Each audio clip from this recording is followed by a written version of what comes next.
जी हां, सरकारी टेस्ट में फेल हो गए हैं बाबा रामदेव के 6 प्रोडक्ट्स। रामदेव के पतंजलि योगपीठ का ये बेसन जो आप देख रहे हैं, ये बेसन भी फेल हो गया है। इतना ही नहीं, बेसन की हम बात नहीं कर रहे हैं, और भी जो उत्पाद वो बनाते हैं जैसे कि कच्ची घानी सरसों के इस तेल पर भी रिपोर्ट पे सवाल उठाए गए हैं। ये है कच्ची घानी का सरसों का तेल और इस पर भी सवाल उठाए गए हैं। और कमोबेश यही हाल है इस पाइनएप्पल जैम का भी। ये पाइनएप्पल का जैम जो कि फेल हो गया है, वो टेस्ट जो उत्तराखंड खाद्य विभाग ने किया है। इतना ही नहीं, नमक, काली मिर्च, लीची का शहद, ये तमाम वो उत्पाद हैं जिनके सैंपल्स फेल हो गए हैं। आइए आपको दिखाते हैं हमारी ये खास रिपोर्ट।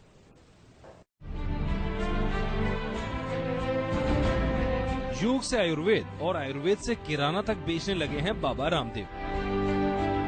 लेकिन खाद्य विभाग की रिपोर्ट ने बाबा रामदेव के इस कारोबार के लिए परेशानी खड़ी कर दी है। हरिद्वार के डीएम सचिन कुर्वे के मुताबिक 16 अगस्त को सैंपल लिए गए थे और रुद्रपुर लैब में टेस्ट के बाद 6 चीजें नेगेटिव पाई गयी। जो चीजें खाद्य विभाग के पैमानों पर खरी नहीं उतरी वो है नमक, काली मिर्च और बेसन। सैंपल की जांच के बाद पाइनएप्पल के जैम को भी फेल करार दिया गया। बाबा रामदेव के ये प्रोडक्ट्स काफी मात्रा में बिकते हैं। हमारा देखते ही देखते काफी तादाद में लोग आए और उन्होंने ये प्रोडक्ट्स खरीदे।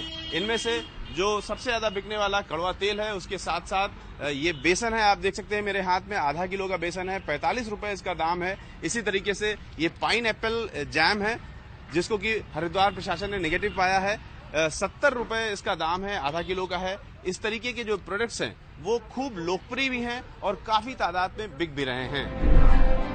इसके अलावा सैंपल पर सरसों का तेल और लीची का शहद भी खरा नहीं उतरा।